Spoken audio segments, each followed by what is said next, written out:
Okay, I'd like to call things to order. My name is Randy Kennedy. I teach here. And all year long, there's been a number of symposia, lectures, movies, all sorts of things that have been focused on Harvard Law School, its past, its present, its future. One of the most impressive interventions in this ongoing discussion is this book here, Our Bicentennial Crisis, by Pete Davis.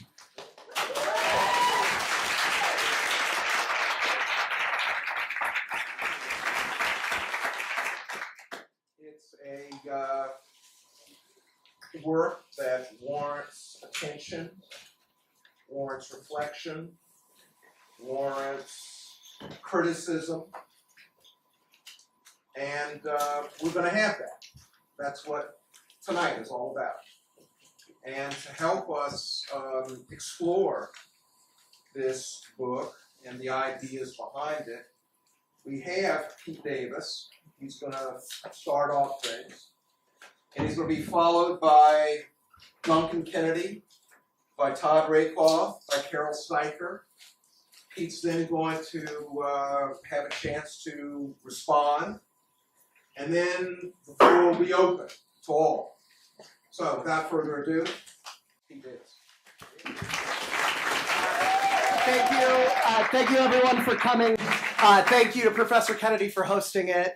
It is a true commitment to discourse and dialogue that Professor Kennedy came up to me and said, I disagree with a lot of things in your book, but I'm going to say it publicly instead of privately. And so that's the sign of a true person committed to academic dialogue. I'm thankful that Professors Kennedy, Rakoff, and Steiker are here. A special thanks to Professor Rakoff, who 2 years ago in his PSW class had me test out these ideas with ceaseless comments and did not kick me out of the class. And so I appreciate that he not only did kick me out of the class, he's engaged with the ideas. So thanks, and thanks to you all, wow, for being here. So I'd like to begin with a bit of history. The first famous law graduate of Harvard University, John Quincy Adams, actually gave his graduation speech on this very topic in the late 1700s. It was titled, Upon the Importance of Necessity of Public Faith to the Well-Being of a Community. And he ripped into his classmates for saying they're not living up to the spirit of the American Revolution. And he warned about how they had a contracted bosom which was never expanded by the warm and generous feelings of benevolence and philanthropy. And they slight all public engagements for the sake of a paltry profit. So Harvard Law has been struggling with these questions for over 200 years before it began. When the Harvard Legal Aid Bureau was created, an alumni newsletter assured readers that the students would sacrifice comparatively little time helping the poor. Do not worry. But in that same newsletter, they proudly described how they let members of the Massachusetts militia out of exams to break a textile strike in Lowell. So there are some things that are worth Harvard Law students' time and others that are not. During the Civil Rights Movement, I've been looking into the history of Harvard Law at the Civil Rights Movement. There were a few civic-minded students who dove headfirst into it. This is Elizabeth Holtzman. She was a graduate here, became a congresswoman, and she spent her entire time here going down to the South, raising awareness. J. Edgar Hoover wrote a letter to the editor of the Record saying she was wrong and she must be stopped. And so there were some incredible students that came out of the school that fight for that. But another thing I found in the Record was this story of a poll of most students about the Civil Rights Movement. February 1964. For the most part, the third-year students who have jobs in southern cities will be doing corporate tax and business work. Although a significant number expressed interest in criminal and civil rights cases, none said they would seek them, particularly in the first few years of practice. One senior said, if there were any hope of doing any good, it takes a lot of guts and idealism to go back and work without a chance of success. He would do it if there were hope of doing any good. A higher but not high fraction of first and second year students showed interest in civil rights work, but only one expected to devote his professional career to it. So these conversations have always happened. The first mention of public interest law was November 1st, 1968, when this graduate from 1958 called for more of it in a speech. He called for help in building public interest law firms that would counterbalance the power brokers of the large firms. When all 500 law graduates in the class of 1975 from Harvard go into these public interest law firms, he said, finally we can say that we have arrived at a relatively sane deployment of legal manpower.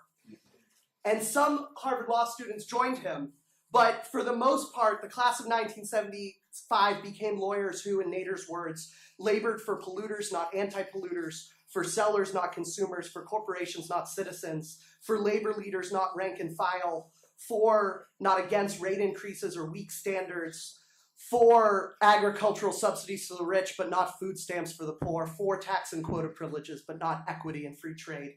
The administration started taking note. This is Dean Erwin Griswold. He said at his farewell speech, "For some years now, I have been concerned about the effect of our legal education on the idealism of our students. I have great faith in our students. They bring to the school a large measure of idealism. Do they leave with less?" he asked at the 150th anniversary of Harvard Law School. If they do, is that something we can view with indifference? And then by 1989, only 6% of Harvard Law students went into the public interest. And then it hit rock bottom. This dean, Robert C. Clark, was appointed. And 6 months in, he got rid of the only public interest advisor. But then something changed. Something changed in this history of Harvard Law School where most people went into corporate interest law. Students noticed that when he said he got rid of the public interest advisor, he said he got rid of it for budget cuts and we don't need symbolic guilt alleviating purposes. And students got mad. And it changed, the school started to change in the only way things changed. A group of people got together and decided to fight back. So the class of 1990 and 1991 wrote letters and circulated petitions and held rallies and hosted press conferences and printed t-shirts that said guilt alleviators on them. They started an entity called the Emergency Coalition for Public Interest Placement, and eventually the administration caved and they turned it around. And they reinstated a public interest advisor, Stacy Dubroff, the new advisor, along with her eventual successor in this room today, Alexis Shabakov. Let's hear for her. Lays a trail elevating and entrenching public interest advising in law schools across the country. They wanted to hold students to hold on to their values. They helped expand the office. They started a public interest job search guide. When Shabakov succeeded Dubroff, she continued the fight for parity between corporate interest and public interest career advising. Opia's office expanded more. They won an assistant deanship. They worked with SFS to create a low-income protection program. Meanwhile, the dream of professors Gary Bello and Jean Charn of a flourishing of clinical programs became more of a reality. And now we have 18 in-house clinics at Harvard Law. And eventually we had a public interest-friendly mission statement established to educate leaders who contribute to the advancement of justice and the well-being of society. As a result of these changes, of students fighting and faculty fighting and administration changing, and more public interest advising and loan forgiveness and clinical education and cultural commitments, we as a school over the course of 25 years tripled the number of graduates going into public interest work from 6% in 1989 to about 18% today. So that brings us to today. And the question at hand is, where do we want this graph to go? This graph is the whole question at hand today. Let me give some options. One is to lose ground and roll back. If we get rid of everything we have, we'll get back to 6%. I think most of the opponents of what I'm pushing for in this book want to kind of just stay the course, and that's that option right there. We'll probably remain at 20% if we keep all the programs that we have now. A third option is if we aim to have Harvard Law graduates equally balanced across legal needs in America, for the third option. You take all the legal needs in America. So, people being evicted, veterans not getting their benefits, domestic violence victims needing restraining orders, employees victimized by $20 billion in wage theft, the largest property crime, prisoners in poor conditions, startups needing antitrust to break up monopolists, victims of preventable hospital infections, farmers being disempowered by manipulative Monsanto contracts, migrants affected by climate change, and yes, corporate boards needing mergers, acquisitions, tax, and regulatory help. And you said, I want to sprinkle Harvard Law grads over all of those different legal needs. That would probably be the graph of public interest. 90% public interest, 10% corporate interest to balance out between all the legal needs.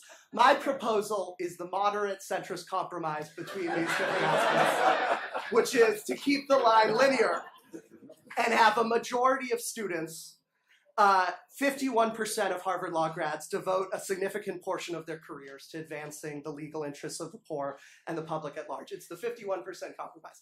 49% of students spend most of their career advancing the legal interests of the top 10% of the income bracket.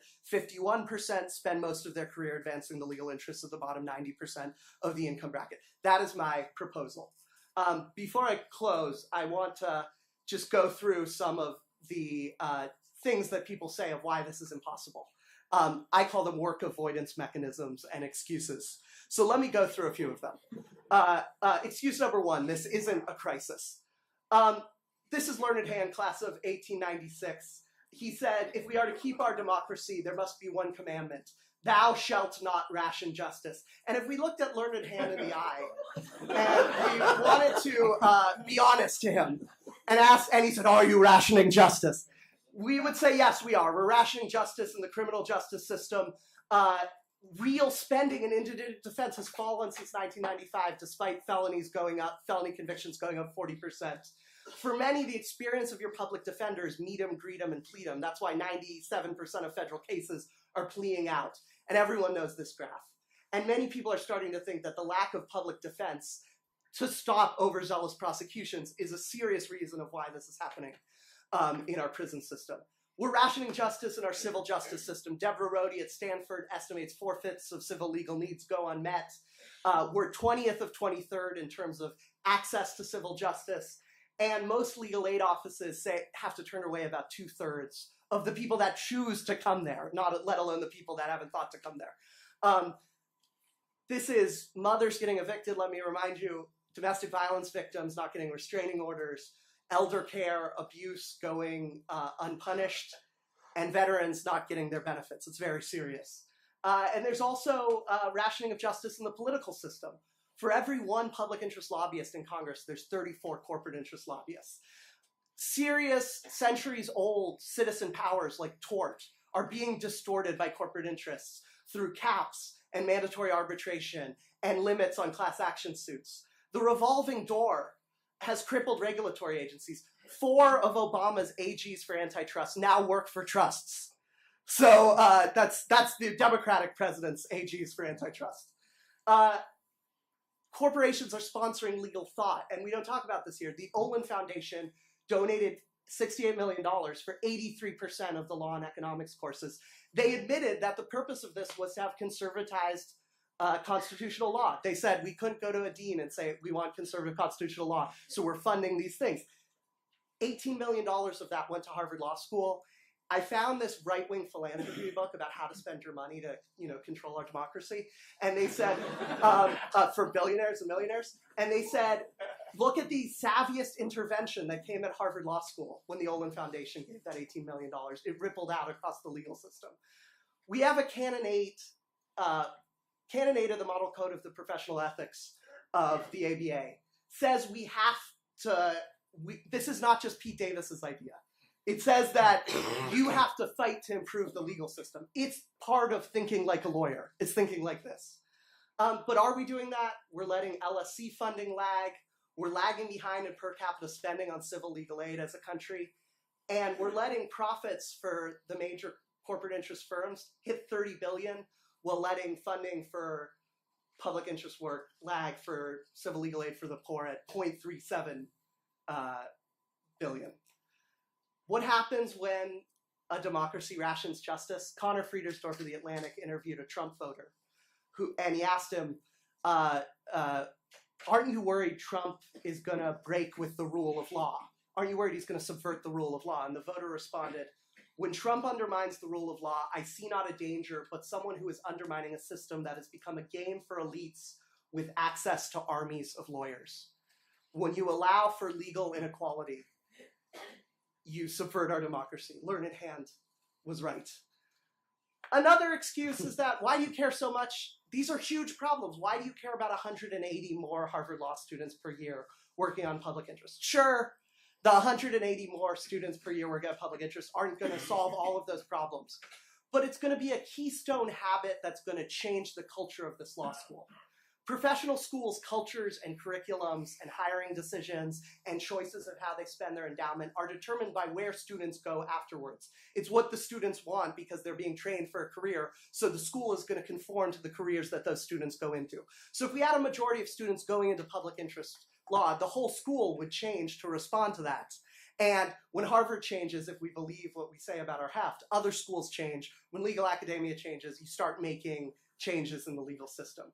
Excuse number 3 is that pro bono work blurs the divide. There's no difference between public interest work and corporate interest work because corporate interest lawyers are doing pro bono all the time. It's simply not true.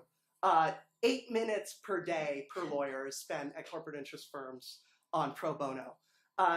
Only 18 of the 100 biggest firms even hit the 50 hours per year per lawyer mark. Of individuals, only 36% of lawyers meet that pro bono mark. OCS has admitted to this. They are telling students in their files, do not mention pro bono when doing your firm interviews because that will show you don't know how corporate interest law works. And I went to one of the pro bono things that Skadden put on, and they said, oh, you can come here, you go to Skadden, you do pro bono work all the time, you can do anything you want, we'll support you. And I raised my hand and I said, could I go to Skadden and then in my side pro bono time work to help organize a union for Walmart workers? And they said, no, Walmart is one of our clients. So apparently pro bono, they might be happy with some types of pro bono, not some types of others. Excuse number 4 is charitable giving, blurs the divide. This is the amount of revenue for the top 200 corporate interest law firms per year, $96.3 billion. The right column is all donations by all lawyers to civil legal aid. And that middle is all funding for civil legal aid. So that's legal funding for legal interest for the rich, that's funding for legal interest for the poor. That's the state of legal inequality. Less than 0.2% of revenue is donated per year. David Stern is very disappointed at Equal Justice. Covington and Burling's chairman, which gives 0.11% of their revenue to donations. They get awards for this. They give 0.11% of revenue. When asked to give more, he said, you can't expect a lot more than what we're already doing. You can't expect giving to be unduly high. So I ran Covington and Burling's numbers. And that's how much revenue per lawyer they have. If they multiplied their giving by 100, that's how much revenue per lawyer would still be. That's how much a first-year associate gets. And 1 mile down in DC from Covington and Burling's office, that's the median income in Anacostia. So when you're saying that's not enough, think about what's enough for certain people in this country. Some people say everybody deserves a lawyer. I agree, everyone should have a lawyer. But let's think about the types of people that are getting lawyers with corporate interest law. This is the types of people served by corporate interest law, the top 1% of the income bracket and CEOs of major corporations. This is a very white group of people. Only 1.4% of the top 1% is black. Only 1% of Fortune 500 CEOs are black. Meanwhile, it's a very different racial makeup for the clients of public interest legal organizations. Legal aid clients, children in poverty. 30% of all evicted people in neighborhoods in Milwaukee were just black women. 31% of drug crime arrestees, 38% of state prisoners. And look at the geographic distribution of Harvard Law grads. More people go to New York than 47 states combined. And it paints this dark picture when you start looking at these graphs of Harvard Law taking in people of all different colors, of all different genders, of all different geographic locations from all around the country and bringing them here and sending them to New York to work for white men, which is what the demographic makeup of the client base of corporate interest law most often is disproportionately. Some people say graduates take on public interest jobs later. The numbers just don't show that. Only 7.2% of people who are in corporate interest law 3 years in are in it 9 years after that. If you took the 2015 class who went into corporate interest law, 303 people, you can expect 22 to become public interest lawyers if the numbers stay the same. We have graphs from the class of 75, 85, 95, and 2000 to show that actually more people are going into corporate interest law later in their career. There's not a switch. Some people say, what are you talking about, Pete? This is a free country. Students are free to choose. I'd be fine with that if there wasn't a public interest drift at the school. 70% of students in the 1992 study entered expressing wanting to go into public interest. 70% of that study went into corporate interest. 2006 study, 80% said they wanted to be of service to society when they came to Harvard Law School, and that's why they came to law school. 38% prioritized that in their jobs. Our own Center of the Legal Profession study, newly admitted, 35% want to go to corporate interest law. At graduation, 63% do. There is a drift, and part of it is we're setting the default option at the school. Posters for EIP say all 1Ls are strongly encouraged to attend. When I didn't sign up for EIP my 1L year, I got an email that said, you are on a list of students who have not signed up for EIP. As if that was an administrative problem, like I didn't sign up for classes. Literally a default option. It's literally the default option in the drop-down menus. And OCS actually has a document that is encouraging students to participate in the revolving door. It says you should spend years 1 through 3 in DC going to a firm, then go to a government agency that regulates that firm, then come back to the firm and get a pay increase. That's a document produced by our Career Services Agency supporting one of the causes of corruption in our country. That's wild. Some people say this involves factors beyond Harvard Law's control, but is it beyond Georgetown's control, or Northeastern's control, or Yale 10 years out control, or CUNY's control, which blows us out of the water? Some people say Harvard Law is a path to the American dream. Pete here, I'll be honest, I'm from suburbia. My dad was a professor. I didn't come from poverty. Harvard Law is not my ticket to the American dream. But if you look at the actual numbers, it's not many of our students at the school's ticket to the American dream. A very small portion of students are from the bottom 25% of the income bracket. If you look at available numbers, over 3/4 of students are from families that have over $175,000 in net worth. Let me put a point on that. If you make double the annual average net worth of the average American, you're in the bottom quarter of Harvard Law School. That's wild. And there's UCLA study supports this. Only 2% of students in the top 20 American law schools are from the bottom 25% of the income bracket. There are students here where Harvard Law and going into corporate interest law and helping your family with a paycheck is the American dream, and I have nothing of judgment or anything to say to that. But that is not the story of most students in the data. And here's the final excuse, and this is where I'll close, that there's nothing we can do. This is my least favorite excuse. There's a lot we can do, and I started the story with how people did something and changed things and tripled the amount of students in public interest. How does change happen? You set a public goal, and then you do a flurry of experiments in the direction of that public goal. How do you set a goal? You start measuring what you're looking for. We should start measuring the amount of students going into public interest law. How many are interested in 1L, 2L, 3L, 5 years out, 10 years out? Are things changing? Start by measuring it, and then declare that you have a goal and what you want to see come out of the measurements. What are some first steps? I think there's some first steps in these 4 areas. First, there's first steps in culture. I think we can promote civic ambition more. I think we can talk about our mission statement more. I think we can spotlight civic intelligence and not just analytical intelligence. Take down some of these paintings of jurists and put up civic heroes, people who have shown courage. Center some of the professors that didn't write some brilliant textbook 20 years ago, but have won a victory for humanity and showed courage. And then factor public interest commitment into admissions. We're already turning something abstract into something concrete in admissions. When you measure analytical intelligence, it's a totally abstract idea. We look for it in concrete things. We can do the same with civic intelligence. On curriculum, we can learn from Professor Gary Bello and Professor Jean Charn's idea of a clinical institute, which is instead of having clinics just be one-off electives, there can be integrated clinics with learning about the structural things that are involved in the clinics, and start making some of these requirements. You can start thinking about a public justice model just like a public health model. What Kiara Bridges talks about having a toolbox class in your first year, where you'd learn about all the tools of the law. Here are all the theories of the law. Here's some of the sociology of the law. Here's some of the news stories in the law, so that as you're learning these abstract case methods, you have some real world grounding to it. And finally, we have to break through to the 1L curriculum. You can't just solve this by piling on more and more electives. The way we've solved every reform effort is by let them eat electives in 2L and 3L.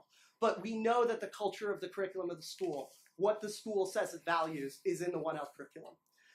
We could change our career system by continuing to fund and promote the career offices, not around the amount of students that go into public interest now, but around a dream of 51% going into public interest. And we can start talking about vocation building, not just about what career would be good for you, but who do you want to be in this world? What type of person do you want to be? What type of lawyer do you want to be? What type of 50-year projects do you want to work on? And we can always help the cost system. There's a coalition to improve LIP that's in the audience today. Anyone here from the coalition to improve LIP? We can still work on the psychological and real debt burden that affects students. We can start taking on as an institution the goal of increasing civil legal aid so that there are more jobs on the other end. And my most ambitious dream is starting to copy from the medical model the idea of a residency after law school. Could Harvard Law is the type of school that could test this out and saying you go and you do residency serving in a neighborhood legal center after Harvard Law School before you can become a lawyer, just like you have to do that before you can become a doctor. And I just like to, I'm going to end the argument and I'm just going to end on why I care and why I brought you all here today. I care for 3 quick reasons. One is I care about institutions. I'm the last millennial that cares about institutions. I don't have any judgment for any individual's choice of what they're doing after law school, but I care about what an institution does systemically to push people in different directions. And I think that the way we're going to solve some of these crises I talked about is through, not through some mythical day when we take to the streets, not just that, not through changing the president, not just that, but through 1,000 little reforms through the institutions. And this is our institution. Second, I believe that we should judge an institution according to the preferential option for the poor. We should judge it through the eyes of outsiders. America has a version of this, the democratic perspective, which insists that we are to see America through the eyes of ordinary citizens. It's Eugene Debs saying, I'm not going to rise from the ranks, I'm going to rise with the ranks. It's Fannie Lou Hamer insisting nobody's free until everybody's free. It's Frederick Douglass asking what to a slave is the 4th of July. What would happen if we saw Harvard Law School through the eyes of the average American in need of legal help?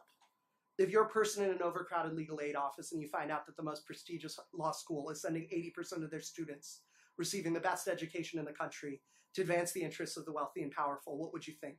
If you're pleading guilty to a crime you didn't commit after a 15-minute meeting and you find that hardly any Harvard Law students become public defenders, what would you think?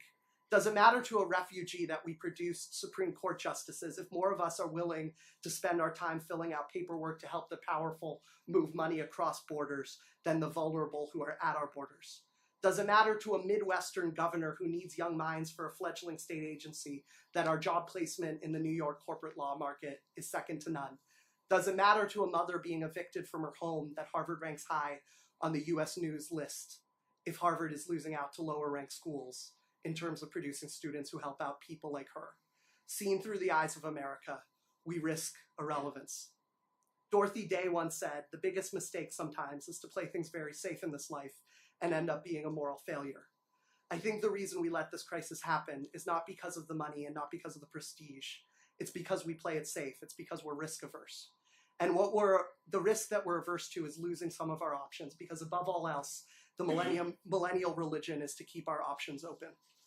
But to grow up is to commit to something, to forego options for the sake of a cause or a place or a community that you have fallen in love with. I love the word to dedicate, because it means to both commit to something and to make something holy. Because when we dedicate ourselves to something bigger than keeping our options open, we are doing something holy. The future belongs to those ready to make such a holy commitment. Some say the purpose of professional school should be to help us keep our options open, but I say it's the exact opposite. The purpose of school should be to help us to commit to something. To do so is scary, but it is important that we be not afraid. Let's get to work. Thank you.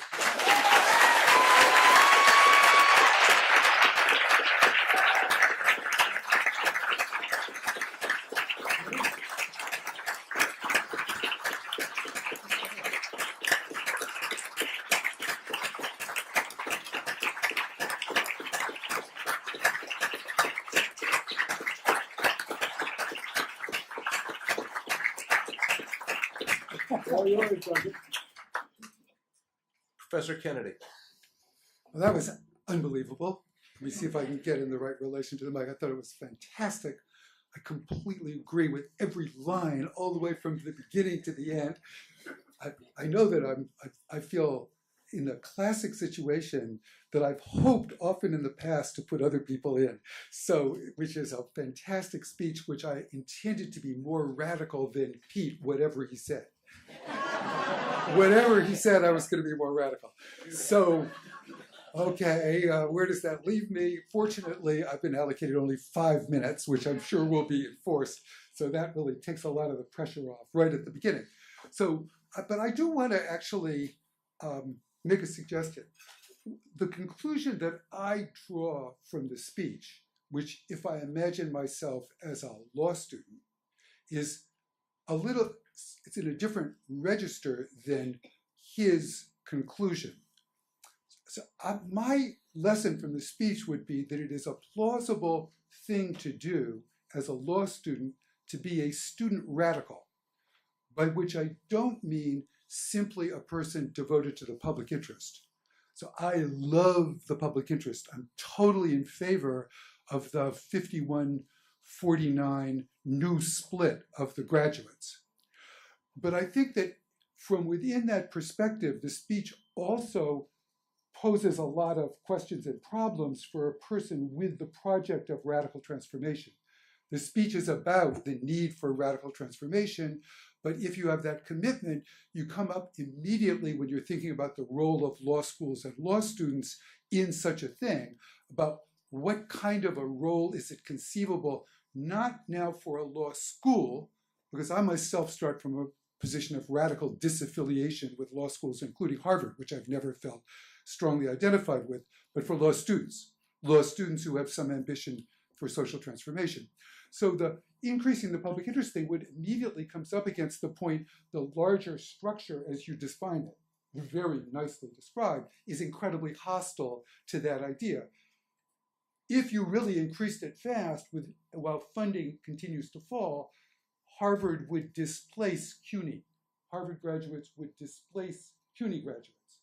So there's some larger economy of the system that one has to keep in mind. That doesn't mean not to do it, but it means that the larger political context, which defunds support for legal services, defunds support for public interest, has to be part of the analytic. And I hope, I think you might really well be able to add a paragraph to the speech in which you confronted that, because I don't think it's a deal killer at all. Not talking about increasing it instantly. And of course, the idea is pressure for increased funding is as important as pressure for increased production. But that's just a symptom of the general question, who's this addressed to? So let me point out that it's actually addressed as proposals to the administration of Harvard Law School. Almost everything proposed is something that would have to be done by the administration. And as a guy who thinks of himself as unaffiliated, I don't think it's very likely that the administration is going to be responsive to Pete's rhetoric simply as rhetoric. In other words, I don't think it's likely that the process of reasoned discussion, let's call his speech an instance of reasoned discussion, which might be pushing it a little bit, but let's call it reasoned discussion, that's not going to do anything. So again, this is the be a student radical point of view. And what does that mean? Like, what it means to me is that it usually seems necessary to choose between two images of how one would advance with an agenda of this. One is win over the middle reasonable people in authority and the middle reasonable fellow students, the uncommitted, unmobilized group that figures centrally in the book as an object of persuasion. And for administrations, there was an administration incredibly friendly to this agenda, and no reason to believe that the next administration will be hostile to it the way Bob Clark was partially hostile to it. But it's very unlikely that they will respond to tactics of reasonableness, moderation, committees, delegations, or signed things. It's just not going to happen. Sorry. I mean, maybe it will happen. I shouldn't say it's not going to happen, but it's very unlikely. So it seems there's another kind of strategy which is quite different, which is one positions oneself not as a public interest lawyer, but as a person who wants to throw sand in the wheels and cause trouble, excitement, danger, denunciation, be dismissed as an idiot and a fool and totally impractical, in the hope that that changes the balance in the middle. You don't do it to persuade the middle, you do it to change that of which the middle is the middle. The middle is the middle of something, some disposition of forces and ideas. So the idea is if you can move the left side of that to the left, you change the hydraulic forces which determine the compass point of centrists who just want to be in the middle. So I would say that requires mobilization. It requires getting people to do things. You can't do that unless people are mad. So, and in this story, what are Harvard law students mad at? What is a plausible appeal to students who might be mobilized? As I searched through the agenda, the neatest thing was the denunciation of OCS. That was pretty powerful and pretty striking, and it seemed like you had them dead to rights in a way that might be mobilizing for quite a few people. So why not, occupy OCS? Occupy OCS. That's just an idea. Thank you. Professor Rakoff.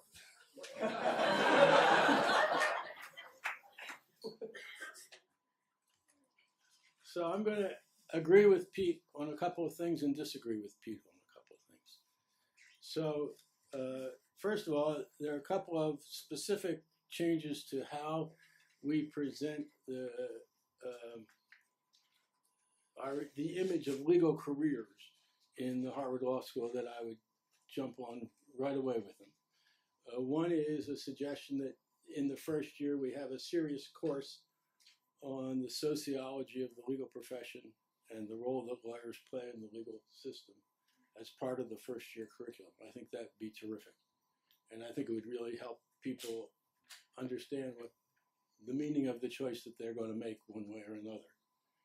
And secondly, I don't think he mentioned this today, but in it is something that I think is in the book, is the suggestion that second year career choice should be made in the spring of the second year, not in the fall of the second year. And that seems to me obviously a sensible thing for people to have more experience and more time to think about it. So I'd go for both of those. I'd vote for both of those in the faculty right now. The couple of things I want to disagree with. One is the concept of the public interest. As I understand the book and as I understand what you said today, Pete, basically it's the difference between OCS and OPIA is the way that we're understanding the difference between the private interest and the public interest. And that means that someone who goes to work for a firm and helps his or her whole job is helping startup entrepreneurs get capital and meet licensing requirements in order to start new ventures is not serving the public interest. And on the other hand, someone who goes to work as town council for a fashionable suburban town and spends his or her whole life enforcing exclusionary zoning to keep poor people out of the town is serving the public interest. And so somewhere in the book you say, the important thing to ask about a job is what you're going to actually do. I agree with that. I just think that the category of public interest or working for a firm, those are two broad categories that the concepts need to be deconstructed a little bit. Now, then the other thing I want to say is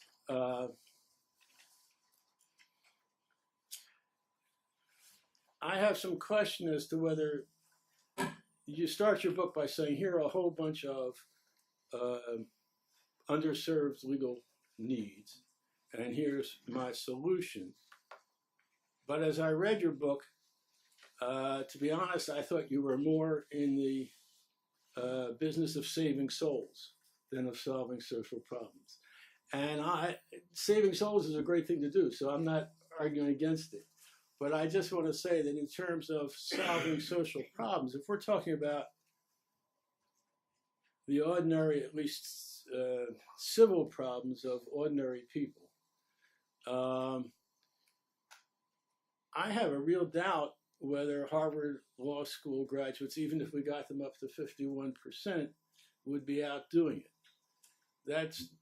That means that we're not talking about the fancy public interest jobs of working for the ACLU or the Environmental Defense Fund. We're talking about the everyday things of making sure that people get proper treatment for their special needs child, or getting the consumer complaint that they have settled in a fair way. I think those things are very important. I completely agree with you that the underserving of that kind of everyday legal problem in our society has very corrosive social and political effects. But when I think about problems like that in the society and say, where are they actually well handled? It seems to me that of that category of problem, the example that's best handled is tax advice. And that's handled by TurboTax, and it's handled by H&R Block, and it's handled by the fact that the Internal Revenue Service has a whole category of licensed agents that they train, but they don't have to be lawyers. So if I were using the resources of the Harvard Law School for that category of thing, I'd be very tempted to say what we ought to get in the business of doing is, in addition to training JDs, training a whole cadre of limited licensed professionals who have 9 or 12 months worth of training and are trained to do storefront consumer complaints or storefront employment advice in the same way that H&R Block does storefront tax, and that would be, maybe I should say something I would add to your list as something that might do better in terms of solving the social problem. Great. Professor Well, Steiker. thank you. Let me just, add my kudos to Pete for the thoughtfulness, sophistication, and rousingness of this this call to action. And I think the crisis that you paint is very real in criminal and civil access to justice for people in our society, and it's part of yet a bigger problem of growing inequality in our country, not just in the legal system. And one of the things that, this sort of builds on what Todd was just talking about what is public interest law versus what is private interest law. It seems to me that with putting those labels aside, that we ought to be interested in addressing inequality. That's what I came to law school. I just moved out of my house, and I came across my law school application essay, typos and all. And I had actually completely forgotten what it had said, but it had said that I was interested in inequality, and that I had worked for the ERA, that's the Equal Rights Amendment that failed back in the 70s and early 80s. And when I got to law school, as those of you who know the work I do, I ended up in criminal justice, something I hadn't said a word about in my law school entrance essay. And I think it's because it was in law school that I began to see criminal justice as an engine of inequality. And so one of the things that we ought to think about is equality. And that might mean something like what Todd was suggesting about, Harvard Law students might want to become legal services lawyers, or they might want to think about how we might restructure our institution so as to have the equivalent of RNs in legal services who could provide those services. But the idea might be addressing inequality. And not only are some aspects of law engines of inequality, others are engines of redistribution. I took tax law as a student and realized it was very explicit that taxation is the main engine of redistribution in our society. So law becomes this incredibly powerful lever of addressing the growing inequality in our society. Which brings me to the main point that I deeply agree with in Pete's analysis, which is that law schools as institutions should not be neutral about what our students do. The idea that we just give you a skill and then send all of us out to use that skill as we see fit seems completely wrong, because of the way that law is such an engine of both inequality and redistribution in our society, and because of the ways in which every day it's working to either promote or impede inequality. So I completely agree with that. And one of the experience I had reading this book was a little bit of embarrassment, because I completely agree with that central idea, and that we ought to restructure the law school to do this. And I think about how little I myself have done, despite being named by now 3 different deans as the dean's special advisor for public service, how little I've thought in a really radical way about restructuring the law school. And I began to think about, why is that, I feel like the things that I've done and worked on, which are great, like the Public Interest Venture Fund, really happy about that, but are really pretty modest and incremental things. And thinking now as someone who's been close to the center of things and, have a seat at the table when law school policy is made, is that the law school, despite the high tuition that many of you pay, the law school does not run on tuition dollars. We couldn't run this law school on tuition dollars. We depend essentially on donations from rich people who went here. And, if a radical idea of half of our students went into public interest law, that would be a big cut in the lifeblood of the law school, which would mean less money for LIP and less money for OPIA. It would be a different law school if fully half of our students weren't people who could afford to give very much money to the law school. So it makes me think, like, that isn't why I didn't do much, but I think it's why when Duncan talks about how likely it is that sort of the reasonable people who run the law school whether they'd be happy to have a law school in which 50% of the students earned not enough money to hit them up for money to support the law school.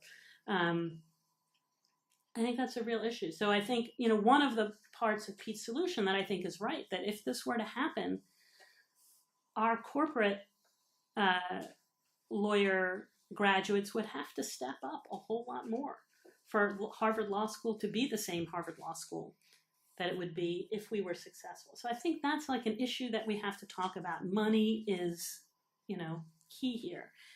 It's also, when I talk to students, one of the parts of your book, Pete, that I really like that you didn't mention, but I think is really true, and it's true in my own experience, is lawyers' feelings about their careers later on. I'm a lawyer. My husband's a lawyer. Both my brothers are lawyers. His brother's a lawyer. All of us almost went to different law schools. I know quite a large swath of my generation of lawyers. And I've been out of law school now for 30 years, more than 30 years. And I can tell you what Pete says is true, that people who work in public interest law are overall as a group, much happier than people who work as corporate lawyers. It's a really fulfilling job. And I feel like that is something that we should talk more about. And the other thing we should talk more about is consumption and how much money people really think they need. Because I do think that that is a large thing that no one wants to talk about, what kind of house you want to live in, whether you are committed to sending your kids to private schools, what kind of vacations you want to take. When my husband and I were both public interest lawyers as young lawyers, we had, what I now realize was kind of an idiotic conversation. It's like, who needs money? We're so happy. We have no money, and we don't need fancy clothes. We didn't have a car. We lived in a completely hellhole of an apartment, but we were like completely happy. Then we had kids, and we thought back to those conversations with some embarrassment, because we ended up spending way more money than we ever would have thought we would need. So needs change over time, but we don't have these conversations. We bring all these cool public interest lawyers to come and talk about their work, but they don't talk about their lives. Like, how do they live? How does it work? Do you really need that much money? And I think if we're going to really talk about this, we need to talk about how people live, how students live, how lawyers live, how the law school could live, with a different distribution of wealth going around. But I just have to say, I think this is an incredible call to arms, and I hope that it will engender not just more conversation tonight, but more conversation in small groups with faculty. Like, I'm totally happy to talk more in small groups and one-on-one with students who want to continue this conversation, because I can't think of a more important conversation for us to be having now, or not waiting for another round anniversary to do this kind of self-reflection. You all have been most patient. Pete, I'm going to give you a few minutes to respond, but make it brief, because I'm sure there's a lot of energy in this room, and I want to tap it. I took too long at the start, so I'll be shorter here. Thank you so much for your comments, and thank you for being here. I guess I'll just run through some of these ideas and just share my thoughts on them. One, with Professor Kennedy, if it looked like it was a call to action for the administration, that was a failure on my part. And I assume you as well are a participatory Democrat. And I believe that change happens by everyone participating in the community. And this is not something that should just be the administration's. You can start things right now. There are people that started HLS talks to change the culture. There are people that started the coalition to improve LIP to change things. There are people that are doing things differently here already. And I think students should, if they believe in this, they should put in the work to show, to start building the culture and prefiguring the culture that they want here. Two, on the question of, are we just moving furniture around when Harvard Law students go into public interest and then they just take jobs of other people? The one thing I believe deeply is that there's a generativity of people going into public interest work. When someone who's creative and has a good education goes into public interest work, they have the capacity to muster more resources and create more jobs. Maybe I have that faith because I've been associated with a Harvard Law grad. I'm a big fan of a class of 1958's Ralph Nader, who came out of here as one public interest worker and ended up creating 500 public interest workers and raised money for and created positions that lasted and entities that lasted. And many people, Alec Katsanis coming out of here, Gina Clayton coming out of here, a lot of folks coming out of here that are generating more jobs by going into this and thinking about the issues. So I don't think it's just there's a set amount of jobs. On the definition of public interest from Professor Rakoff, I totally agree. I don't want to, I drew a line between firms and public interest work just to have some clarity of it, because if you say everything's everywhere until we look at every specific case, every person going to a firm and every firm is going to call themselves public interest, and then we can't talk about this until we set some definitions. I ran a startup during my time here at law school. Foley Hoag was our firm. I'm very glad that we were able to draft up contracts. I'm glad that corporate lawyers exist. But I think there are two ways to think about this. One is eventually we have to look at the range of different people that are being worked for by us and whose interests are being advanced by us, and people whose interests are not being advanced by us. And this is especially true when people are overstepping their boundaries. I think it was Louis Brandeis said, you should be a lawyer in court for your firm, but you need to be a lawyer for them out of court. that wall has totally breached. People are joining ABA boards to advance their, like, for example, the antitrust board of the ABA is mostly corporate lawyers that are there to advance the interests of their clients when setting advice to the president on what we should do about antitrust. That's not drafting up contracts. And so I think we have to have some honesty about what actually happens at corporate interest firms. And I think the thing we agree on here is talking about the reality of what interests are advanced and what things are done, instead of, for example, I have this in the book, in the OCS 47-point checklist on what you should ask your firm about. It's like the lounges, the this, that, or the other. It doesn't mention what you actually do and whose interests you actually advance. I'd love that to be one of the 47 points. On solving social problems, sorry, Professor Kennedy, but I think you made the most radical proposal, Professor Rakoff, of there's a whole history and precedent of extension schools that Harvard was a totally forefront on before the extension school took on some other purposes. The original extension school was about opening up Harvard to the larger community for larger needs to solve social problems. Like University of Wisconsin had a famous extension school. Think about if we had a Harvard Law extension school that was all about training in mass, like increasing the amount of people and starting to change the legal system to allow for limited technicians. And that's amazing. On the question of money from Professor Steiker, the reason I did this I proposed this as 51% and not 100%, is I do want to be honest about the story of the funding, the revenue model for Harvard Law School.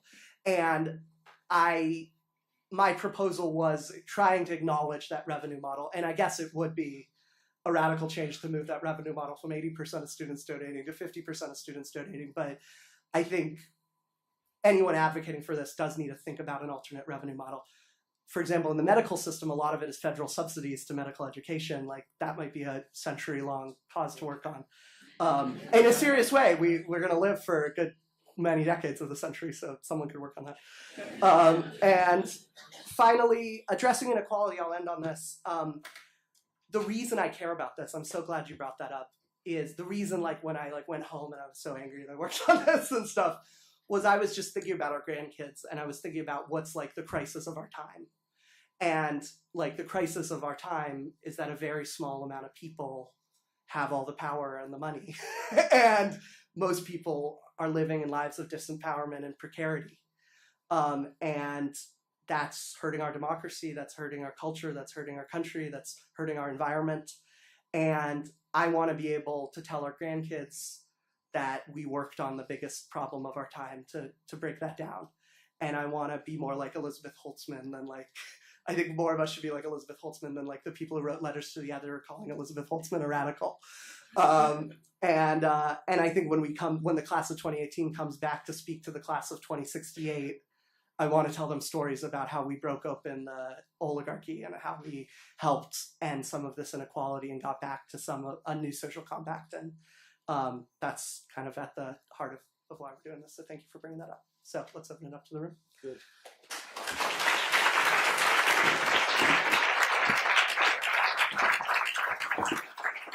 Questions, comments, objections? Yes. Thank you all for your presentation. I apologize for my seating arrangement. So I agree with you that with the central premise of this crisis, my question is to yourself and to the other panelists, whether this crisis is not rather symptomatic of a broader societal crisis, whereby it's linked to equality and inequality, but it seems to me the real crisis is the lack of democracy in legal education, not only at Harvard, but across the United States legal education system. Based on the statistics that you showed, it seems that the vast majority of attendees come from the higher rungs of society, so by definition, that's unrepresentative. So is the real, can we expect people from the higher rungs of society to do anything but continue on that path? And is it unrealistic to expect anything else? So unless we democratize admissions, the criteria by which people are admitted to these law schools, can we expect a change? Before your name, sir, and ongoing, identify yourself. My name is Lawrence David. I'm an LLM student from Canada. Great. Response. Well, I think Pete, Oh, Pete, you do respond to this in your book, and you do talk about in your book about how hard it is for people to face downward mobility, that because such a large percentage of the law school comes from the upper echelons of the income distribution, it's very hard for people to consider that they may earn less than their parents and live a lifestyle that's less lavish than the one in which they were brought up in. And I think that's a very serious issue. That's one of the reasons why I think we need to have more open and honest questions about consumption and, you know, how much is enough. I'll add two things on this. One is economic diversity is a story that's not talked about at the school. It's of the hundreds of proposals I've written about in the record and been annoyingly tabling about and wrote in this book, the only one that the administration called me in for was the cause of economic diversity, because I assume they don't want that news getting out. No one had run the numbers before about Harvard Law's economic diversity. And so I think that's a question. I think we should increase the number of, I think we should increase economic diversity at the school. And then second is, to do that will require opening up the black box of admissions. That is a black box that is not opened up very much at the school. And I think we should talk about what do we value in admissions and what type of classes do we want to craft, because in my excuse of students are free to choose, we are also free to choose students. And that's what admissions is. It's already randomly picking people for different criteria and picking addressing what you think of as merit and what you want to get out of a class is something. I'm not, different people have different opinions of what we want, but that's something we should fight over.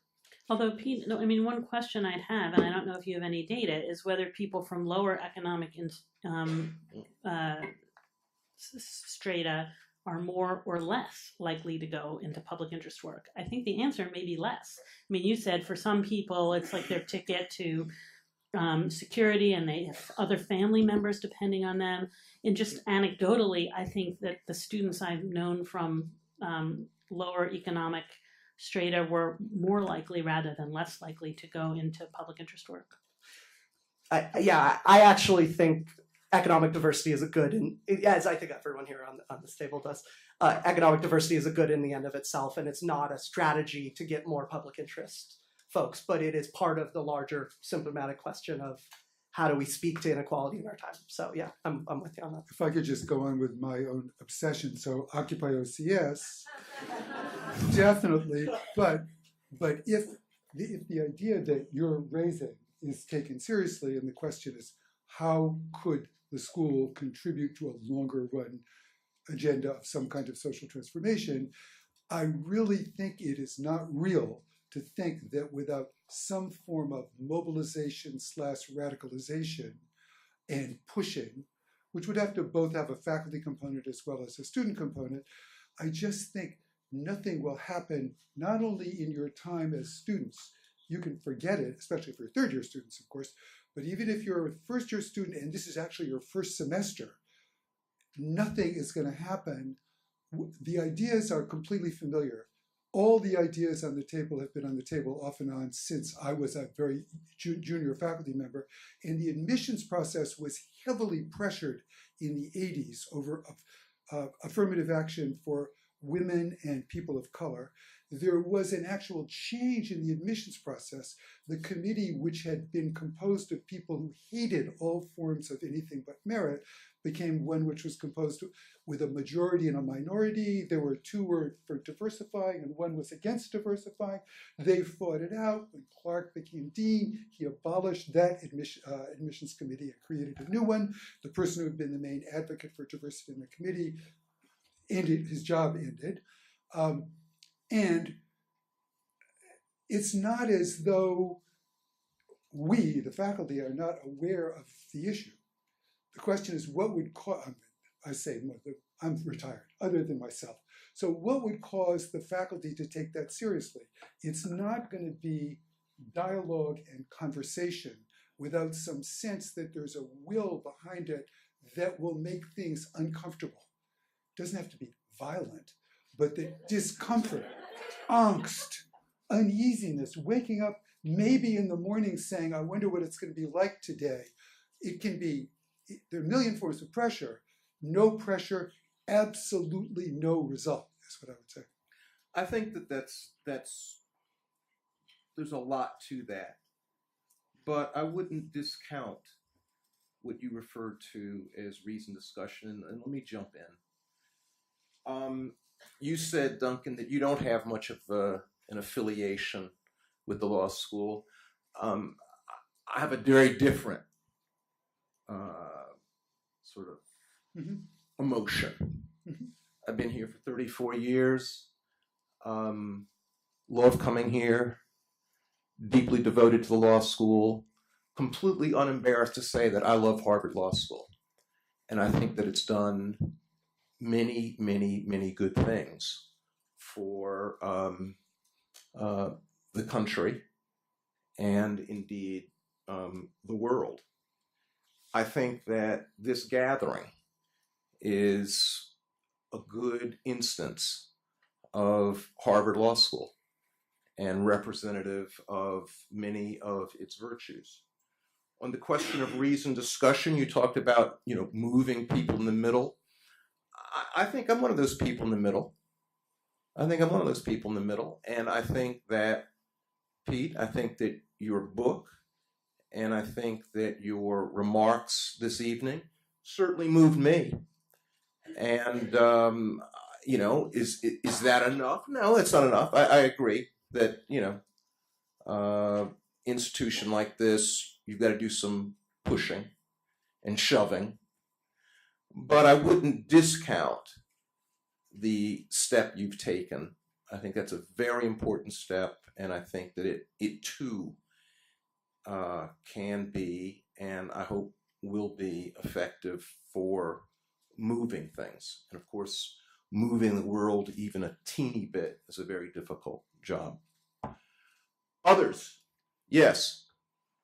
Hi, my name is Rachel. I'm a first year, and I was in Professor Kennedy's section, which is great, section 3. And I'm also working with the Coalition to Improve LIP, a group of students and alumni, many of the students who are here in this room, trying to reduce the immense student debt burden that Harvard Law students going into public interest face and create a more equitable financial aid and loan repayment structure for everyone here. So I guess I would like to focus on sort of the cost portion of your 4 areas for improvement. And I would be interested just to ask everyone on this panel, in the coalition, we did the student survey, we're working on the alumni survey, we've been meeting a lot and trying to bring in students from across the community to talk about what are sort of the main changes they want to see to these programs. And I'd be interested in what you all think about what should change about financial aid, about LIP, and about ways in which Harvard financially supports or doesn't students pursuing public interest careers. I'll start with, I have a section in the book on those 4 things. One, just on the costs. I call it the real and psychological debt burden because both the real burden affects people going into public interest and also the thought of having the burden and how it's communicated, whether you will get debt relief or won't get debt relief, and uncertainty around that is the psychological debt burden. So that's important. My position is basically that I think we need experimentation on this. I know this is a fluffy answer, but I'm not as much of an expert as people in the coalition to LIP, and I direct people who are getting in the weeds on this. There are examples in our history and in the history of other law schools and the history of other professional schools about different institutional forms of loan repayment. So just to go over a few. We tested for a while. I'm not going to say whether they're good or bad, just to increase our imagination on this. We tested for a while making a commitment up front at the start of your 3L year. Then your 3L would not have tuition. And then if you broke that promise, you would then pay tuition. And so what would this school look like if you declared at the start whether you're going into public interest or not? Would that set your default option in a different way? how would that affect, and then practically, how would that affect taxes and all the things SFS will talk about. 2 is there have been proposals on moving to a percentage model where law school's free for everyone, and then a certain amount of years you pay the percentage of the salary that you get afterwards up to a certain point. There's been experiments with that. 3, there's been experiments with federal subsidies for education, which I've said is a much longer project, but worth starting to talk to Congress people about that. Are we going to start having that? If that changes how things are done here. And 4, there's LIP, which is, I think I want to honor the people that are working to improve it, but I also want to acknowledge like LIP was an incredible development as well over nothing. And that's the model for the people that don't go to Harvard Law here, where you work in public interest afterwards, and then you get repaid by LIP. So I think we should have conversations about different experiments and bring back the spirit of experimentation to this. Obviously, you can't test a different thing every month because there's some like stability in people's lives here, but over a 20-year period, setting goals of thinking about different ways of doing this. So I'm sitting up here with completely contradictory impulses in response to your question, so all I can do is voice both sides of it, all right? On the one hand,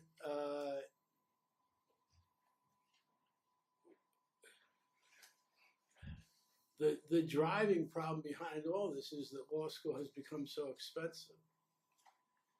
And on the other hand, I favor almost all of the things which have caused it to become so expensive. And I'll bet most of the people in this room do too. So for example, clinical legal education, which has mushroomed at this school and is one of the reasons that we have hundreds of thousands of hours of pro bono work that the school provides every year to the community at large, is much more expensive than classroom, all right? This classroom holds 86 people. When I went to law school, and for decades before that, the initial class was 140, and we learned in classes of 140, and that was worse education and cheaper education. We could have almost no career advising. That would save money. We could have almost no psychological or in general dean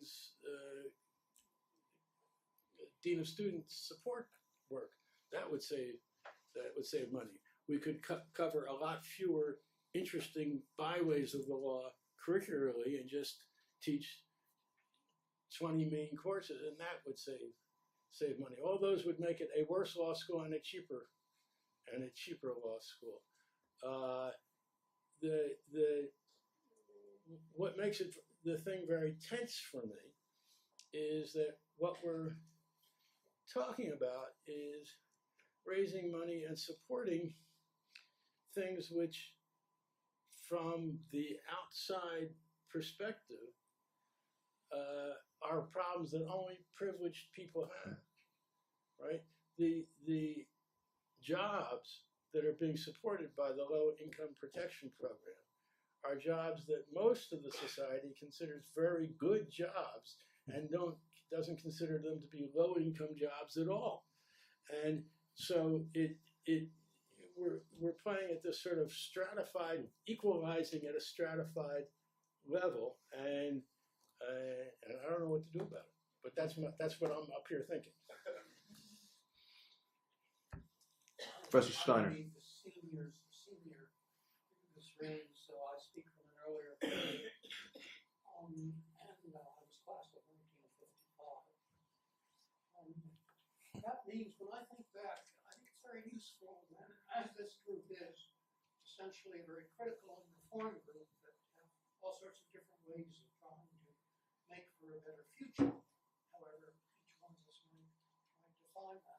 But it's extremely useful to keep a bit of the past in your mind, to show what has been done, because unless you do, it's easy to fall into a kind of fatalism, particularly with our present president and his appointees, which makes things impossible. Another 3 3 years, 7 years, impossible. Well, nothing's impossible. I was at a school when the diversity was simply stunning. I believe we had 13 women in my class of 550, which many men thought was a bit excessive. The third year that women were here. The diversity in terms of people of color was probably about 0.5% if you went through the entire class. I read now that the law school, or at least the college, with this statistic, is about 48% people of color and women, the combination. But simply people of color were very close to 50%, or will be in a short period of time.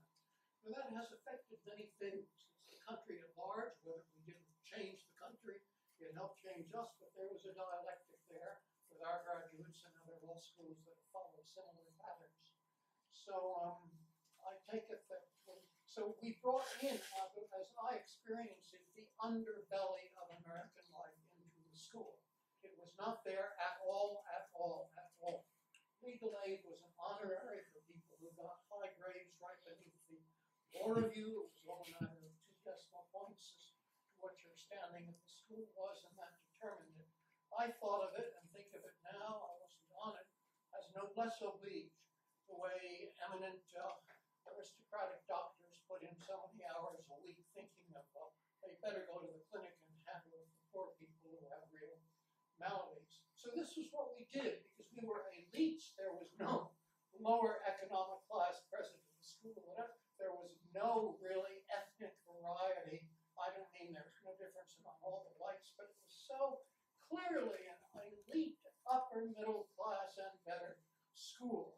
And it was training us to work almost exclusively for the upper echelons of American life. If you take a look at the organized courses, not simply corporations, but people with fat wallets who had to have their estates taken care of and arranged, and all the rest of it. So this is a stunning change. I just think that it's well to be aware of it, to see how those changes were affected, in what kind of dialectic with the country at large, the 60s on and on, all these different periods we've had of different turbulence and invention that have helped change us, and we in turn have fed back a bit.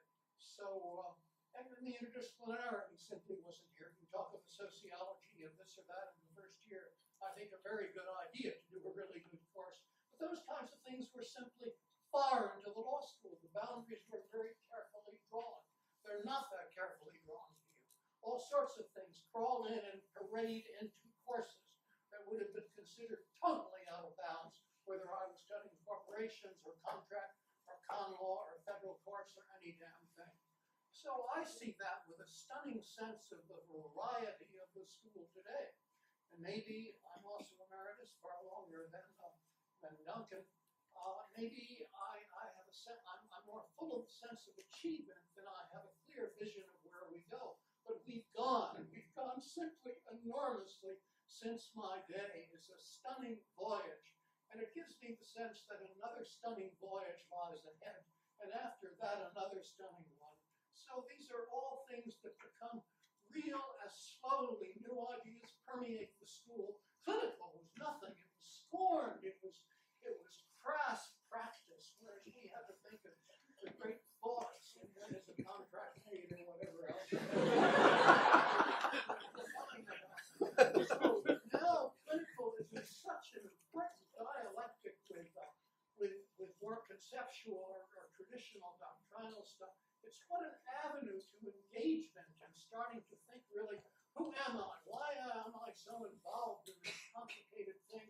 Maybe anything in the world, environment, international, beyond the characteristic legal aid that we were doing by day. So take these as examples of where you're getting so much deeper and better and more American in the full sense of the word education than I was, and where you want to go from here, because it's all possible.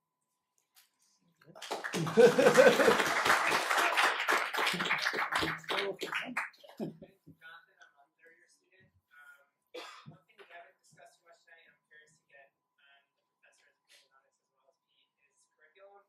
I don't think curriculum is probably one of the driving factors behind this. I would agree that tuition is probably the biggest factor. But it does strike me that there are values that are put courses that they offer. Near and dear to my heart, voting rights. The election law class I took in my 1L year was taught by a wonderful professor, but not a law professor. The election law this year around was taught in January term, when lots of students aren't on campus and is not available to 1Ls. Those are the exclusive offerings for election law and voting rights doctrinal courses, which is, in my opinion, completely unacceptable. While at the same time, we have countless courses in corporate law, securities, et cetera, et cetera. So I'm curious, from the professor's perspective, how you think Harvard Law School is doing in terms of balancing the curriculum. Am I wrong that we are not prioritizing civil rights issues enough in our doctrinal curriculum, not our clinicals in our doctrinal curriculum? And what, if anything, the school can actually do to offer more courses in areas like racial justice, civil rights, and voting rights? Thank you.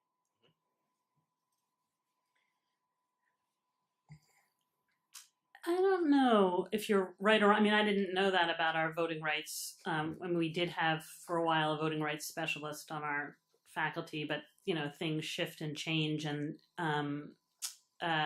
we clearly don't right now. I'm not sure that my perspective is that our curriculum is tilted to corporate America. We do have a pretty robust corporate law curriculum, but we also have a robust like everything else curriculum too. I mean, I'm talking just clinical education aside. Plus, I have to say, it's not a secret. The curriculum is pretty responsive to student demand. So if you should get a bunch of people together and write to the curriculum committee that you think we're missing this. And I do think there's a fair amount of responsiveness to perceived student demand in terms of setting the curriculum. I also think, honestly, that people interested in public interest law ought to be taking corporations and taxation and antitrust. That these are important courses for everyone to take in order to be effective public interest lawyers. So I'm not sure that the curriculum maps in the way that you're thinking, onto careers. I would certainly recommend every public interest lawyer to take those courses. Duncan? You said you wanted to speak? Go. I guess I have a slightly different take on it. I do agree completely that the curriculum is gigantic and incredibly varied, and I don't think that it makes any sense to take it apart in the sense of a specific thing that's got to be there. I myself am most sympathetic to one of the Reclaim demands. The Reclaim had, for those of you who remember, had about 7 different versions of their demands. They changed month to month, but there was one demand that was highly original, that was never there before in any student activist moment that I'm aware of, which was this. I'm just going to say it as we, this is what they said, we're not asking for more classes with Black professors. We're not asking for more Black professors at Harvard Law School. And we aren't asking for more of the curriculum devoted to Black history or more of the curriculum devoted to Black issues per se, or more cases with Black parties.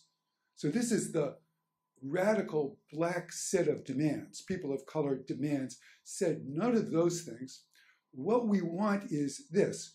We want more critical race theory, which was a specific political demand, and we don't care whether the critical race theorists are white or Black. And then they gave an example of 3 or 4 critical race theorists, of whom one was very prominently a white guy. So that demand was, we aren't interested in just Blackness. We're interested in an ideological position. We're claiming that the minority, the faculty of African Americans at Harvard isn't balanced enough. It was a claim of not enough diversity among minority professors on a political line. That could be right or wrong, but it's a different style of demand altogether. The second demand about not more was, we want the same course cases that are now taught in the first year, contracts and property and torts. Same cases. We're not asking for different cases. They're overwhelmingly white plaintiffs and white defendants. What we want is the following very specific change of focus in the teaching of those cases. We want them taught with an investigation of the consequences of the rules set in the cases for different distributive categories. So we don't care whether it's about a black plaintiff and a black defendant. We think that's a childish, passé demand. We don't feel unrecognized color-wise. We feel unrecognized politically, that the first-year curriculum is overwhelmingly tilted to the right by the fact that those cases with white plaintiffs and white defendants make rules that have distributive consequences for people of color, and they're never, ever discussed, except in the exceptional case where it turns out that rationality requires screwing the people of color. I'll add that I think I write a thing in this book about how the way that all curricular reform, which has been going back 100 years, that there's a fight every decade of curricular reform, is solved with this thing called let them eat electives, which is they add a bunch of electives to the second and third year courses. And I agree that with Professor Steiker that if there were student demands for any given course, the course will probably come. And that's why I care about the 51% compromise, because we have more students that want to go into a variety of fields. We'll have more courses that way, and that might that will have some institutional change. But I think the big fight is in the 1L curriculum, because as Professor Guinier writes, and I have this in the book, about how the 1L curriculum sets the tone for what the school declares is important.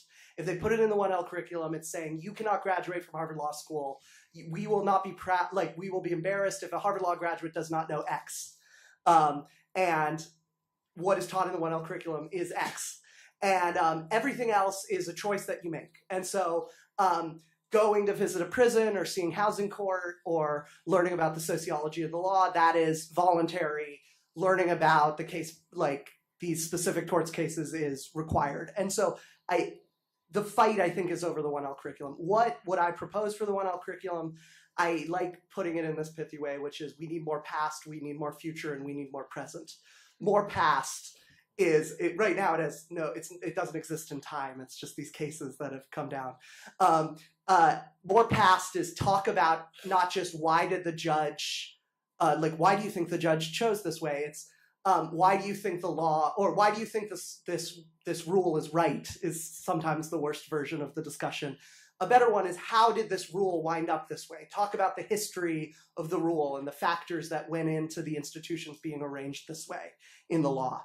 More future is talk about transformative potential for these institutions and the arrangement of these institutions. So talk about how things can change over time. Talk about different proposals for what's a problem in torts right now. There's a huge one. Torts is being distorted by corporate interests, in my opinion. Contracts are being hurt by small claims contracts. These are future debates about where these things should go. I was in Legreg in 1L, and I said, oh, well, this could be an amendment to the Constitution, and they called an amendment to the Constitution a wild-eyed idea. And I said, in the past century, we had like 10 of them. So in our lifetime, we're probably going to have some of them. We should start thinking about which ones we want. And then more present is we need to embed some of these abstract ideas in the reality of the institutions of the system. So if you're talking about criminal law, visit a prison, see what prison is like. If you're talking about property law, visit housing court and see what housing court is like. That's how you have more past, more future, more present. And I think that would not necessarily make people public interest people, but make people more transformative, to denaturalize the past, start thinking about ideas for the future, and have insight into the actual to know how to start having first steps. Yes, sir. Go ahead. Hi, I'm Rajiv, also 1L, also working with Rachel a lot of folks in this room on LIP. I thought that your comments about the psychological and financial debt are really interesting, and Professor Steiker's comment about consumption as something we have to rethink is really compelling. I would encourage you to try to expand the vision of that beyond what that psychological debt looks like as it's repeated as a form through the school. So some of the tangible effects of that are that tuition is so high that not only is there debt in the future, but there's a sense of indebtedness today. There's a culture of physical bodies conforming to an austerity of folks having to go to pizza or non-pizza lunches, for example, right? And then after you graduate, of having a certain amount doled out to you in bits and bobs so that you can survive working in good work, even if it makes you feel happy. The other kind of austerity I think we don't tend to talk as much about, which I find surprising, is the sense of intellectual austerity that arises from the curriculum, which is to say that, you know, if you have 300 to 400 pages of reading a week, if the amount of credits that you have to take as a 1L exceed the amount of credits you are allowed to sign up for in your 2L and 3L years, there isn't a lot of time to think and have any sort of vision generative dialogue with your fellow students. I would love to talk to more of my fellow 1Ls about how the world might be a more radical place and how to bring some of our visions into reality. But the actual reality is that I have to go home and do 70 pages of reading tonight for class tomorrow. And I'll be the first to say, I'm fine with that. You know, no one is at this school because we don't like school. We're here because we love school. But I think that there is a sense that too much school, even if it's something that you need to learn, impinges on your ability to do things that are revolutionary and radical. I think that's a really great point. I should say that Dean Manning has put together a curricular innovations committee. I'm one of the members of the committee, and one of the things we're looking at is the number of credits in the first year, because it is, as you say, quite a heavy load. So I don't know where that will go, but it's something that is getting some sustained attention for some of the very reasons that you suggest. And once again, in terms of asserting student power, it might be a good time to write to the dean and to the curricular innovations committee, whose co-chairs are Professors John Goldberg and Kristen Stilt. Just FYI, I can get you their email addresses, or even to me, I'm a member of the committee, expressing some of these ideas, because when these things are being studied, it's a good time to hear student input about the first year. I'm sure there will be many focus groups as the committee does its work, but just to say that that's one of the issues that's before this committee. Well, lest you write the letter that she's recommending, I have a different letter for you to write, which is that the problem is not too much time in class, but the 70 pages of reading. I mean, it's a little, I gotta say, it's a little surprising to hear that you think the professors are working too hard, but that you're getting too much teaching for your money. But it does seem to me that time in class in the first year is very well spent, and that the problem is that people complain about how much is assigned. Others? Yes. Hi, I'm Shane Howell. I'm a 1L in Section 6, and I had two suggestions in this kind of enterprise of reform. One is that there's lots to be said for thinking like a lawyer, but I think that this kind of precedent-based, authority-based thinking can also be very limiting. And rather than starting from where we are, just I think kind of where the methodology of your recommendations. Ask yourself in a totally greenfield, what should the world look like without any regard of what it does look like, and then ask yourself how you can get there. And I think that things like I have a dream or whatever, that's how they did it. Is that they didn't care how to get from A to B, but what the Z looked like. And the other one is that I agree with Professor Duncan that there is a larger, we talk about how the deck is stacked with regards to public interest drift, but outside of law school in our society, there's a much bigger stacking of the deck. And how does that influence, how does Harvard influence the larger society? How does larger society influence Harvard? And how can we unstack that deck or reshuffle that deck?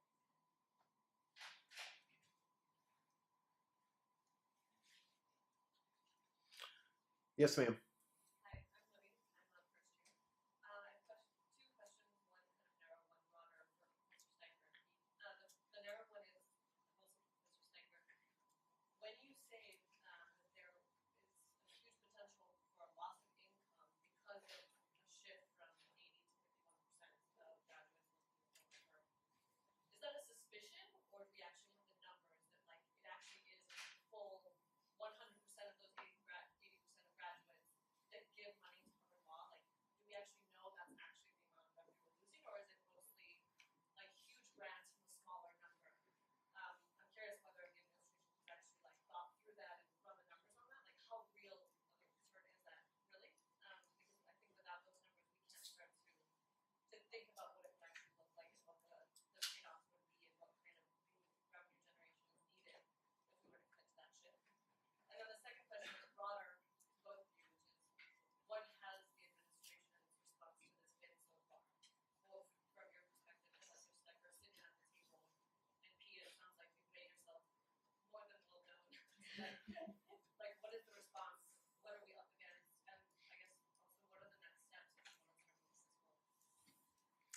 have any exact numbers, but I do have a sense that it's not a small handful of people who donate. It's a, you know, substantial number of people. So, you know, of that 80%,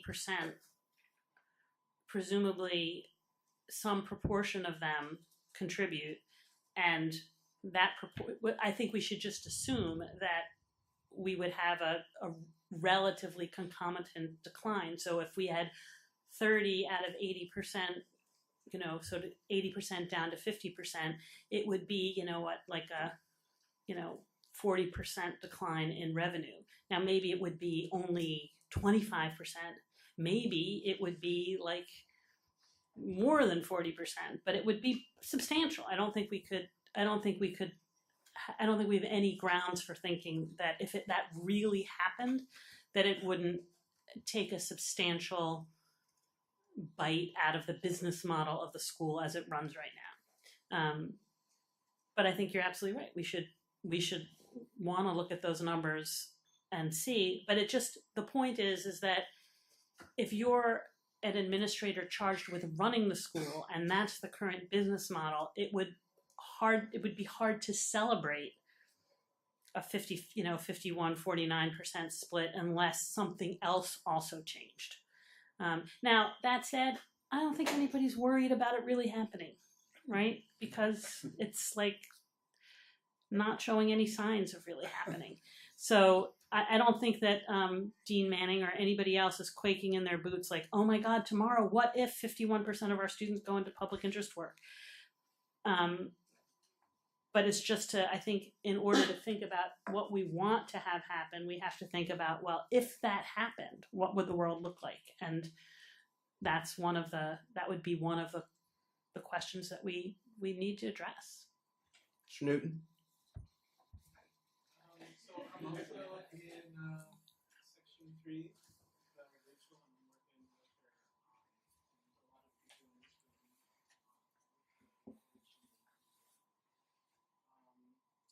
And I just wanted to go back to an issue a couple questions ago about low-income people and public interest, and seeing the stats earlier about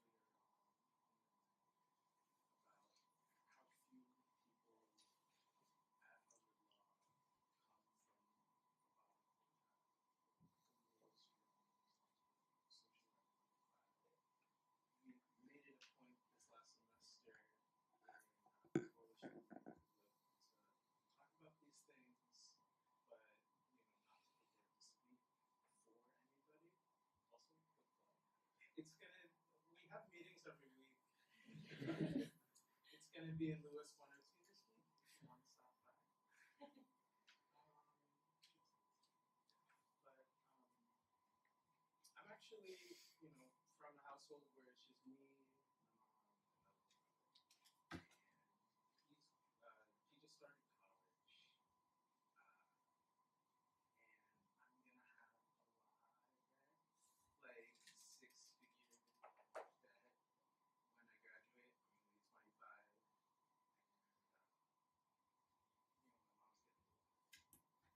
And I'm not, saying that I'm speaking for everybody who's from a low-income background here, but those are the types of things that people who are in similar circumstances to me face when they're thinking about their careers and their passions. And public interest is something I really want to do, and I know that I'd be making a lot more than most people would be, especially at my age. But there's so many things to consider that aren't just how much the job pays and what I want to do as far as having kids or buying a house. There's a lot of things with being low income that make passing up the huge pay gap between private and public so much harder. And not having that generational wealth does that. So I was just wondering, if we're trying to be more thoughtful of all the different factors involved when people take jobs, and realistic about people's relative position after law school compared to everybody else.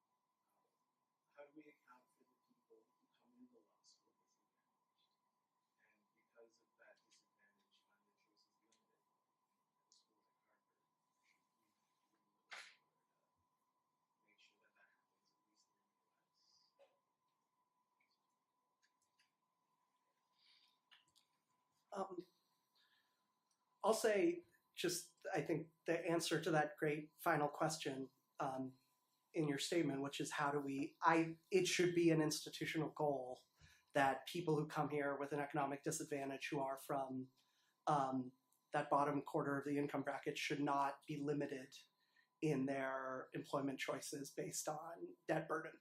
And I think that is at least a stated goal of the school.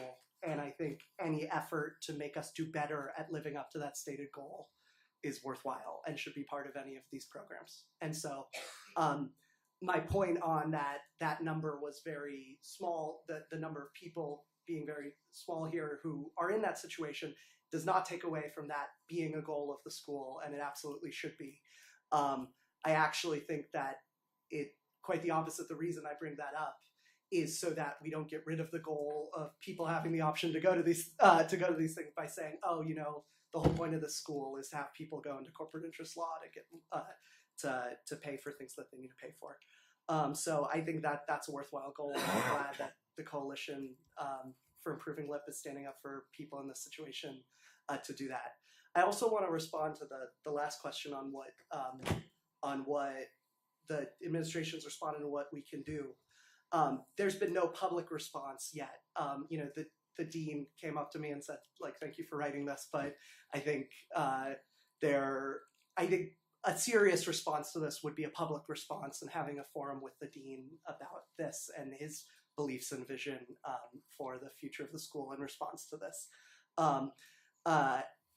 Two things that I think in the fight for bringing on some of these proposals and getting towards closer to 50%. The big one is, one half of this is I think a big first fight should be to get the data and measurement of this to declare that this is a goal and start measuring it. One of the reasons I wrote this and one of the reasons I phrased this as excuses in that opening section was some people deny that this is an issue at all. Most of the experience of my 1L year here was there's no difference between people going into public interest work and people going into corporate interest work. This is not a category that should be seen by the school, and I wanted to really define these categories to show that. And I think the victory of those categories being defined is the school saying, we're going to start measuring these categories and noticing them and start thinking about which way we want those numbers to move.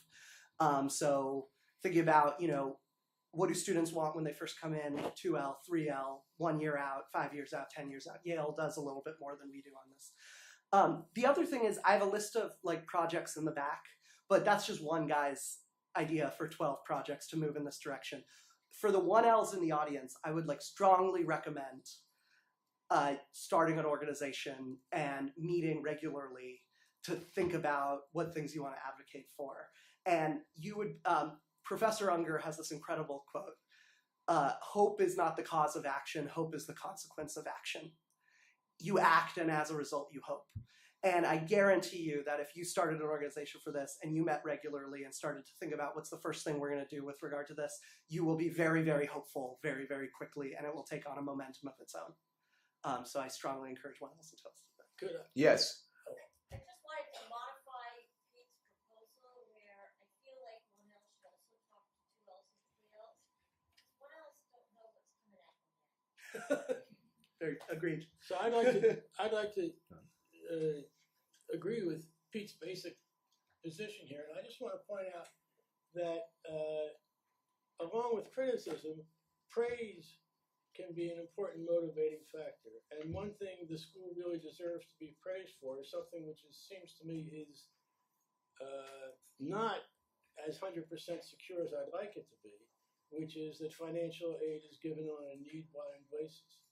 As I'm sure many of you know, because it happened to you, lots of other law schools have departed from need-blind scholarship money in an attempt to buy students, whatever they call it. And what they call it is full merit scholarships regardless of need, and a lot of people who come here turn down those scholarships at a lot of other schools. But that is pressure on our admissions people and pressure on our financial aid people, the competition.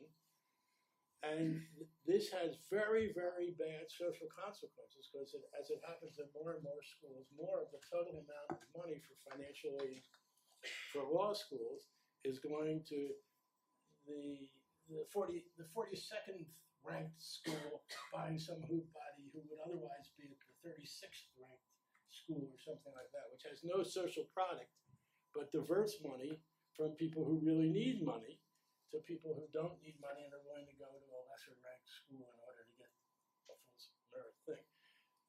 Harvard has held out against that. And so, along with critiquing whatever we do, with your suggestions for doing things better, you should praise the school because praise is an important, and I might say around here, often underused, motivating factor. Yes.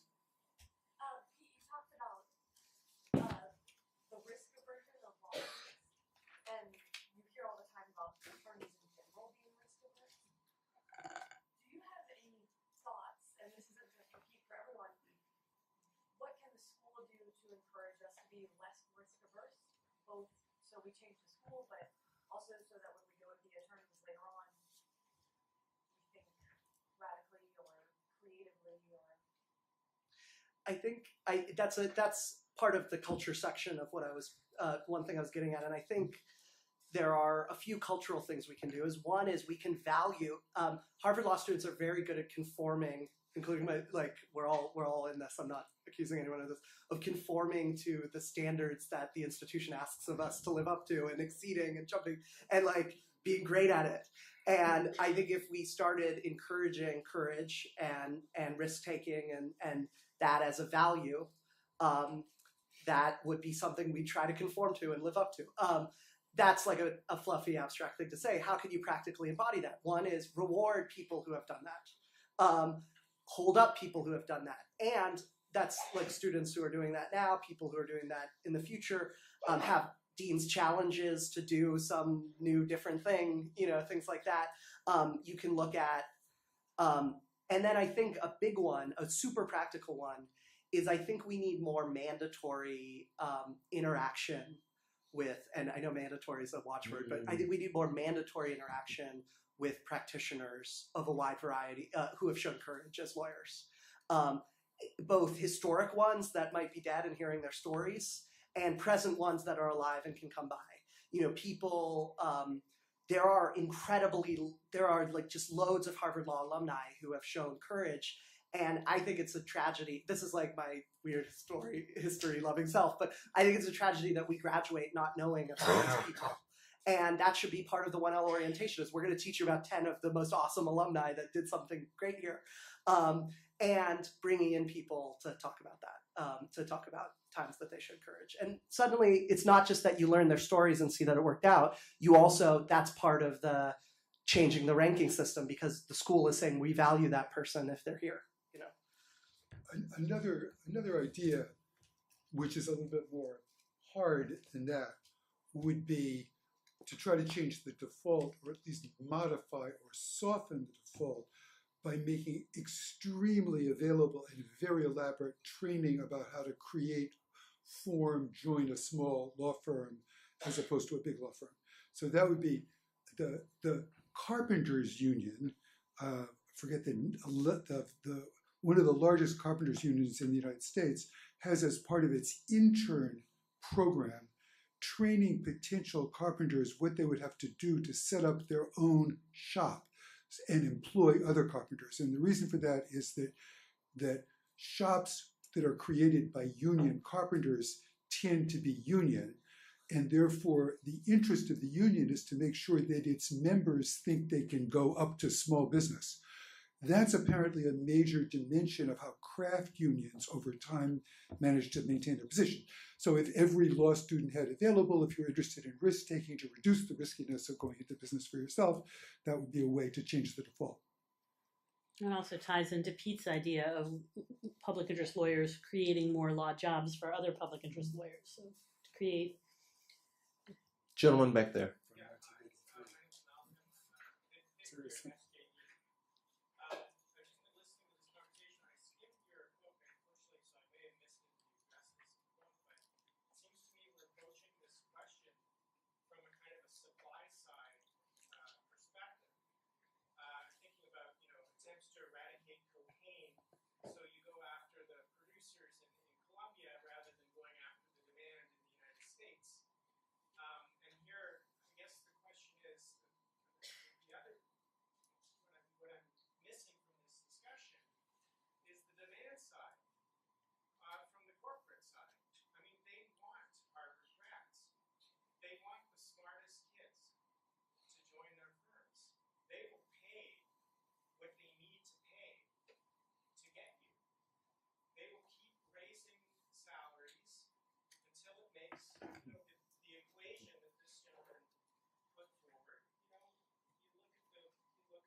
Yeah, I have a thing in the. I agree. That's definitely part of this. I have a thing in the book on the amount, the ratio of public interest salaries to corporate interest salaries has increased in the last few decades. I think it was like 1 to 1.5 into like 1 to 3 point something. And yeah, as that number, once the rate, and someone once read this whole thing, and I was asking for critiques before I published it, and they said, Pete, this could be one sentence. It's about the money. And yeah, I agree. You know, it's about the money. But a few things on demand side. One is there are other institutional tools that an institution could use to make up for money. You know, there are things that people do in society that's not for money, and I think we can ramp up the use of those tools. So like having a guild culture, having this institution have values, having this, like using the prestige of Harvard to put a thumb on the scale in one direction or the other. Like it's not just everyone. We wouldn't have 20% of people going into public interest if this wasn't about the money. Something got us there. And so one of my proposals with this is inside of this institution, let's use all the levers we can to make up for the environment that is the ratio being very high. Outside of the institution, I think we should lobby to get that ratio down, you know, and I think we should start a conversation here at law school about how do you seriously fight legal inequality. Like there's not, these graphs that I made of $96 billion in revenue to $1 billion in revenue, of $30 billion in profits to 0.37 billion in legal services funding. I was the first person to make these graphs and put them here, and I'm not an economist. I don't know anything about this. The graphs are probably wrong. You know, we should have a professor make those graphs, and have a research institute here that's working on, oh, what's the situation here, and present that to Congress. I brought two Congress people that are working on the Legal Services Caucus to have a talk here. It shouldn't be like me sending wild emails in the middle of the night to have that message come here. And I only tell these stories. I'm like, I'm not any specialer than anyone else. It's just one, you can't rely on like a crazy person coming through your law school every so often. And so I think our school can start talking about why is this ratio so high? Why are there so few public interest jobs? Do we need to increase LSC funding? Should we start shaming alumni do we have alumni in Congress that are voting against LSC funding? What are we doing as an entity about that? Are we lobbying them? Are we lobbying the bar? Is the bar acting hardcore enough about this? They've let the LSC funding lag. You know, I wish this conversation about legal inequality came to our school beyond just we have one professor that's working on apps. You know, my thing on apps, you know, when I brought this up in legal profession and with other professors, they said, we're already working on this. We have the apps are coming. And I love the apps. I think we should have a civic technology, you know, the next time, if there's a millionaire in the room, fund a civic technology part of Harvard Law School to build the apps. But the apps are not going to solve that gap. You know, if the apps are like, if we had such a long wait list for surgery, and the way that we solved it is we're having apps that walk people through their own surgery. You know, some things can be solved by that, but other things can't. And so eventually that's going to require taxing people and having that money allocated some way. And that should not be a swear word here. Is talking about that the solution might involve people giving more of their money and profits being lower and revenue being lower. Because of that. So sorry for that long-winded rant. Went off in the corner about apps and all that jazz. But that's part of my thoughts on that. Pete, yeah. I think you've done a real service. I think you've led a really excellent discussion. And I certainly hope that the discussion doesn't end here. In fact, I feel pretty confident that it won't. And you, as far as I'm concerned, deserve a big round of applause. Thank you.